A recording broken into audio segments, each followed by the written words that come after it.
आइए दोस्तों, स्वागत है आपका हमारे online platform unique coaching classes में। जैसा कि दोस्तों आप सबको मालूम है, 1 फरवरी 2022 को हमारे देश की वर्तमान वित्त मंत्री निर्मला सीतारमण के द्वारा बजट 2020 एंड 2023 पेश किया गया है दोस्तों। और मैं आज आपके सामने वही बजट, उसी बजट के ऊपर महत्वपूर्ण तथ्य लेकर आया हूं दोस्तों। उसी बजट के महत्वपूर्ण तथ्यों का मैं आज आपके सामने उल्लेख करने वाला हूं। मात्र 10 से 5 मिनट में 5 मिनट में मैं आज आपके सामने पूरे उस बजट का उल्लेख कर दूंगा दोस्तों। तो यदि आपको इस बजट की पीडीएफ चाहिए तो जाइए हमारे Telegram channel unique coaching classes में। वहां पर मैंने आपके लिए ये पीडीएफ डाल दी है फ्री में आप इस बजट की पीडीएफ प्राप्त कर लीजिए। और आइए शुरुआत करते हैं बजट 2020 एंड 2023 की दोस्तों। और देरी नहीं करते हुए शुरुआत करते हैं हमारे सेशन की। और सेशन की शुरुआत करने से पहले मैं आपसे एक प्रश्न करना चाहूंगा। उस प्रश्न का जवाब आप अपने कमेंट बॉक्स में जरूर डालें। कम से कम इतना तो आप कर ही सकते हो हमारे लिए। जो हमारा प्रश्न है वह है कि बजट के ऊपर किसने सर्वाधिक समय तक भाषण दिए हैं और कितने समय तक दिए हैं और कब दिए हैं दोस्तों, ये आप कमेंट में जरूर करना। और आइए शुरुआत करते हैं हम बजट 2020 एंड 2023 से पहले हम कुछ महत्वपूर्ण बजट का इतिहास जानते हैं। क्या है बजट शब्द का अर्थ, कहां से निकला है, किस भाषा से आया है दोस्तों। आज का हमारा पहला प्रश्न है वह है बजट किस भाषा का शब्द है। बजट किस भाषा का शब्द है। बजट किस भाषा का शब्द है दोस्तों। तो बजट किस भाषा का शब्द है। तो बजट फ्रेंच भाषा का शब्द है। बजट फ्रेंच भाषा का शब्द है। बजट फ्रेंच बजट फ्रेंच भाषा के बोगोटा शब्द से लिया गया है।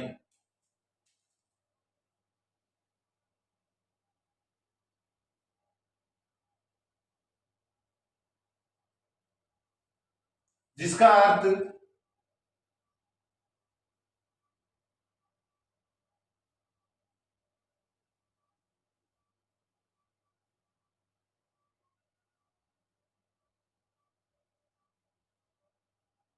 चमड़े का थैला।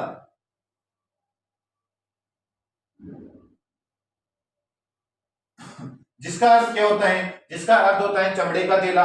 बजट किस भाषा का शब्द है। तो बजट दोस्तों फ्रेंच भाषा का शब्द है। बजट फ्रेंच भाषा के बोगोटा शब्द से लिए गए हैं। जिसका अर्थ क्या होता है। जिसका अर्थ होता है चमड़े का थैला। दोस्तों आइए आगे बढ़ते हैं हमारे अगले प्रश्न की ओर। और हमारा अगला प्रश्न है भारत में सबसे पहले बजट कब पारित किया गया था। तो भारत में सबसे पहले बजट 7 अप्रैल 1860 भारत में सबसे पहले बजट 7 अप्रैल 1860 भारत में सबसे पहले बजट कब पारित किया गया था। तो दोस्तों भारत में सबसे पहले बजट 7 अप्रैल 1860 को पारित किया गया था दोस्तों। भारत में सबसे पहले बजट 7 अप्रैल 1860 को पारित किया गया था। और किसके द्वारा। जेम्स विल्सन के द्वारा। किसके द्वारा पारित किया गया था दोस्तों। जेम्स विल्सन के द्वारा पारित किया गया था। और जेम्स विल्सन के द्वारा पारित किया गया था दोस्तों 7 अप्रैल 1860 में जेम्स विल्सन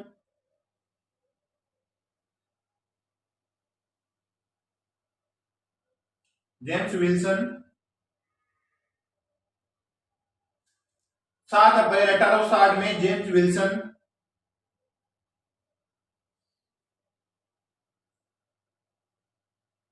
के द्वारा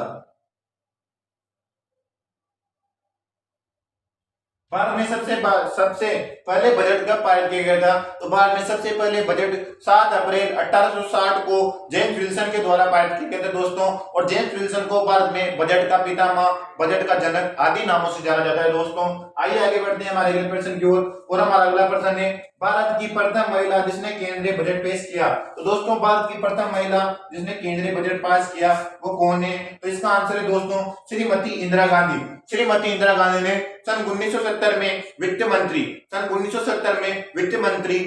मोरारजी देसाई के द्वारा इस्तीफा दे दिया गया था। और मोरारजी देसाई के द्वारा इस्तीफा दे देने के कारण सन 1970 से 1971 के मध्य का जो बजट पारित किया गया था वो बजट किसके द्वारा पारित किया गया था। के मध्य का जो बजट पारित किया गया था वो बजट किसके द्वारा पारित किया गया था? श्रीमती इंदिरा गांधी के द्वारा पारित किया गया था। और इसी कारण भारत की प्रथम महिला बन जाती है जिनके द्वारा केंद्रीय बजट पारित किया गया था। वह कौन है दोस्तों? श्रीमती इंदिरा गांधी। आइए आगे बढ़ते हैं हमारे अगले प्रश्न की ओर। और हमारा अगला प्रश्न है, भारत में प्रथम बार पेपरलेस बजट कब पारित किया गया? तो दोस्तों भारत में प्रथम बार पेपरलेस बजट फरवरी 2021 1 फरवरी 2021 को पेश किया गया दोस्तों। और निर्मला सीतारमण, वर्तमान वित्त मंत्री निर्मला सीतारमण के द्वारा पहली बार पेपरलेस बजट पेश किया गया। और ऐसा तो है नहीं कि निर्मला सीतारमण घर से आई और पूरा बजट याद करके ले आई और सुना दिया सदन में आके, ये मैंने ये चेंज किया, ये बदला है और ये यथावत रहेगा, ऐसा तो है नहीं। निर्मला सीतारमण उस समय एक अपने साथ लेकर आई थी डिजिटल इंडिया का एक उपकरण, डिजिटल इंडिया का एक उपकरण निर्मला सीतारमण अपने साथ लेकर आई थी और उस उपकरण का नाम था मेड इन इंडिया टेबलेट। उस उपकरण का नाम है दोस्तों मेड इन इंडिया टेबलेट। इस टेबलेट के माध्यम से निर्मला सीतारमण ने देश का प्रथम पेपरलेस बजट पास किया था 1 फरवरी 2021 को दोस्तों। और हमारा अगला प्रश्न है, भारतीय संविधान में बजट को किस नाम से जाना जाता है? तो दोस्तों भारतीय संविधान में बजट को वार्षिक वित्तीय विवरण के नाम से जाना जाता है। भारतीय संविधान में कहीं पर भी बजट शब्द का उल्लेख नहीं है, लेकिन बजट शब्द के स्थान पर किसका उल्लेख है दोस्तों? वार्षिक वित्तीय विवरण शब्द का उल्लेख है। किसके स्थान पर? बजट के स्थान पर। बजट किस भाषा का शब्द है? बजट के स्थान पर। और बजट किस भाषा का शब्द है? बजट फ्रेंच भाषा का शब्द है, जो कि फ्रेंच भाषा के बोगोटा शब्द से लिया गया है, जिसका अर्थ होता है चमड़े का थैला। चमड़े का थैला किसका अर्थ होता है? बोगोटा शब्द का अर्थ होता है। बोगोटा शब्द फ्रेंच भाषा का है, जिससे क्या बना हुआ है? बजट बना हुआ है। और बजट को भारतीय संविधान में किस नाम से जाना जाता है? बजट को भारतीय संविधान में वार्षिक वित्तीय विवरण शब्द के नाम से जाता है। बजट को भारतीय संविधान में वार्षिक वित्तीय विवरण शब्द के नाम से जाना जाता है। और दोस्तों यदि आपको वीडियो पसंद आ रही हो दोस्तों वीडियो को लाइक कीजिए। यदि आप हमारे चैनल पर पहली बार आए हो चैनल को सब्सक्राइब कीजिए और उसके सामने जो बेल आइकन का बटन है उसको प्रेस कीजिए, ताकि हमारे चैनल पर आने वाली प्रत्येक वीडियो का नोटिफिकेशन आपको सबसे पहले मिल सके दोस्तों। प्रश्न है प्रश्न नंबर 6, भारत के आजाद होने के बाद सबसे पहले बजट किसने पेश किया? भारत के आजाद होने के बाद सबसे पहले बजट किसने पेश किया? तो दोस्तों सबसे पहले बजट पेश किया आर के सनमुखम चेट्टी। भारत के आजाद होने के बाद सबसे पहले बजट किसने पेश किया? आर के सनमुखम चेट्टी। और आर के सनमुखम चेट्टी ने बजट 14 अगस्त 1947 को पेश किया दोस्तों। और आइए आगे बढ़ते हैं हमारे अगले प्रश्न की ओर। निम्नलिखित में से किसने केंद्रीय बजट को अधिकतम बार पेश किया है दोस्तों? यह प्रश्न है कि किस वित्त मंत्री के द्वारा अब तक वर्तमान तक सर्वाधिक बार बजट पेश किया गया है दोस्तों? तो वह है मोरारजी देसाई। वित्त मंत्री मोरारजी देसाई के द्वारा सर्वाधिक बार 10 बार बजट वर्तमान 10 बार सर्वाधिक बार 10 बार तक बजट को सर्वाधिक बार पेश करने वाले वित्त मंत्री कौन है? मोरारजी देसाई, जिनके द्वारा केंद्रीय बजट को वर्तमान समय तक सर्वाधिक बार पेश किया गया है। और वह कौन है? मोरारजी देसाई। कितनी बार? 10 बार। आइए आगे बढ़ते हैं हमारे अगले प्रश्न की ओर। और हमारा अगला प्रश्न है प्रश्न नंबर 8, पहली बार रेल बजट और आम बजट को अलग अलग कब पेश किया गया है दोस्तों? तब जब 1860 में 7 अप्रैल 1860 से बजट पेश होता था, तो रेल बजट और आम बजट दोनों मिक्स में दोनों सम्मिलित रूप से पेश किए जाते थे। लेकिन कब रेल बजट और आम बजट अलग अलग पेश किए गए? तो दोस्तों सन 1924 से रेल बजट और आम बजट अलग अलग रूप में पेश किए जाते हैं दोस्तों। और हमारा अगला प्रश्न है, भारतीय संविधान के किस अनुच्छेद में बजट का उल्लेख है? दोस्तों ध्यान रखना, बजट का, लेकिन बजट का नहीं, यहाँ पर शब्द आएगा वार्षिक वित्तीय विवरण। भारतीय संविधान के किस अनुच्छेद में वार्षिक वित्तीय विवरण शब्द का उल्लेख है? तो भारतीय संविधान के अनुच्छेद 112 में वार्षिक वार्षिक वित्त विवरण शब्द का उल्लेख है पर निर्मला सीतारमण के द्वारा जो 1 फरवरी 2022 को बजट पेश किया गया है उसकी शुरुआत प्रश्न नंबर 10 से होती है दोस्तों। प्रश्न नंबर 10, कौन सा बैंक भारत में डिजिटल रुपया पेश करेगा दोस्तों? निर्मला सीतारमण के द्वारा यह बताया गया है दोस्तों कि RBI reserve bank of India Bharat में डिजिटल करेंसी डिजिटल रुपया पेश करेगा दोस्तों। और आइए आगे बढ़ते हैं हमारे अगले प्रश्न की ओर। वर्चुअल एसेट्स के ट्रांसफर पर कितना टैक्स लगेगा दोस्तों? 30% टैक्स वर्चुअल एसेट्स के ऊपर लगाया गया है दोस्तों यहाँ पर। और आइए आगे बढ़ते हैं हमारे अगले प्रश्न की ओर। और हमारा नेक्स्ट प्रश्न है प्रश्न नंबर 12, इस बजट में भारत की आर्थिक दर कितनी रहने की अनुमान है? दोस्तों लिख के लो, ये प्रश्न आने वाले अगले एग्जाम में अवश्य छपेगा। क्यों छपेगा? क्योंकि ये अनुमान है। ऐसा कहा गया है किसके द्वारा? निर्मला सीतारमण के द्वारा। क्या कहा गया है? यह कहा गया है कि इस बजट में भारत की आर्थिक दर कितनी रहने की अनुमानित है। तो दोस्तों इस बजट में भारत की आर्थिक दर रहने का अनुमान है 9.27% दोस्तों। तो दोस्तों इस बजट में भारत की आर्थिक दर रहने का अनुमान है 9.27% दोस्तों। और यह प्रश्न इंपोर्टेंट लगा लेना, अवश्य छपेगा। वैसे मैं आपको महत्वपूर्ण तथ्य हैं वही बता रहा हूं, लेकिन और वह 100% लिख के ले लो, आने वाले एग्जाम में ये क्वेश्चन छपेगा 100 बार छपेगा। तो क्या है इस बजट में भारत की आर्थिक दर कितनी रहने के अनुमान है? तो 9.27% रहने का अनुमान है दोस्तों। हमारा अगला प्रश्न है, अगले 3 वर्षों में यात्रियों के लिए बेहतर सुविधाओं वाली कितनी नई पीढ़ी की वंदे भारत ट्रेनें विकसित की जाएगी? दोस्तों सीधा सीधा कहने का मतलब है दोस्तों यहाँ पर श्रीमती निर्मला सीतारमण का सीधा सीधा कहने का मतलब है कि हम अगले 3 वर्षों में कुल कितनी नई ट्रेनें लॉन्च करेंगे। तो वो निर्मला सीतारमण के द्वारा बजट में जो कहा गया है वो कहा गया है कि आने वाले 3 वर्षों में कुल 400 ट्रेनें यात्रियों के लिए नई सर्जित की जाएगी दोस्तों। निर्मला सीतारमण के द्वारा बजट में कहा गया है कि आने वाले 3 वर्षों में यात्रियों के लिए 400 ट्रेनें सर्जित की जाएगी। और हम देखते हैं अगले प्रश्न की ओर। हमारा अगला प्रश्न है, कोर बैंकिंग सिस्टम पर कितने डाकघर जोड़े जाएंगे? कोर बैंकिंग का अर्थ दोस्तों जो डाकघर होते हैं उन प्रत्येक डाकघर को बैंकिंग से जोड़ना, प्रत्येक डाकघर के अंदर बैंकिंग सुविधा उपलब्ध कराना। तो कितने डाकघरों को बैंकिंग से जोड़ने का लक्ष्य रखा गया है? तो 1.5 लाख बैंकघरों को कोर बैंकिंग सिस्टम से जोड़ने का लक्ष्य रखा गया है। 1.5 लाख बैंकों को कोर बैंकिंग सिस्टम से जोड़ने का लक्ष्य रखा गया है दोस्तों। और आगे बढ़ते हैं हमारे अगले प्रश्न की ओर। हमारा अगला प्रश्न है प्रश्न नंबर 15, 14 क्षेत्रों में उत्पादन से जुड़ी प्रोत्साहन योजनाओं जिनमें कितने नए रोजगार सृजित किए जाएंगे?